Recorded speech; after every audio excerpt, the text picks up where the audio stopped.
In a recent interview, Raiders head coach Jon Gruden came out and said that his quarterback, Derek Carr, is, quote, very underestimated and doesn't get credit for how well he's played. Here's the full quote. I'm going to read it. Jon Gruden said this about Derek Carr. Derek is very underestimated. He doesn't get much credit for how good he's playing. But he completes a lot of passes. He changes plays at the line of scrimmage. He's starting to make more and more plays with his legs now. We put some pretty good players around Derek, and I think it shows. So, number one, I love Jon Gruden doing that.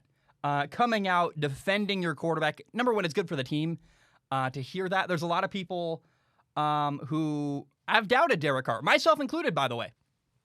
So for him to come out and say, no. Yeah, we have Marcus Mariota. Derek's our guy. Like, Derek Carr is our quarterback. It's good for the team to have confidence in their guy, to know that's who the coach supports. It's also good for Derek Carr and his relationship. Like, hey, Derek, I got your back, buddy. Like, I'm going to defend you against the media, against anybody who doubts you. Now, number two, Jon Gruden, in defending Derek Carr, is right. Honestly, I think the last person I would blame with the Las Vegas Raiders' lack of, playoff success and tons of wins, the last person I would blame is the quarterback. I would even blame Jon Gruden, the coach, way before I started blaming Derek Carr. Now, I will say, I have even questioned Derek Carr at times. I think it's natural that when a team struggles, you wonder, is this the right quarterback? Like, it's natural. But, man, Derek Carr is not the problem with the Raiders. And it reminds me of Tom Brady in New England, or Matt Ryan in Atlanta, or, man, I haven't talked about Deshaun Watson in a long time, but he had like an MVP caliber year the way he played last year. The team was awful. They didn't win any games. So a good quarterback can't go very far with a bad team. I'm not saying the Raiders are bad. They're about an 8-8 football team. They're average, and it shows year in and year out. And so what the Raiders need to do is keep building the team around Derek Carr.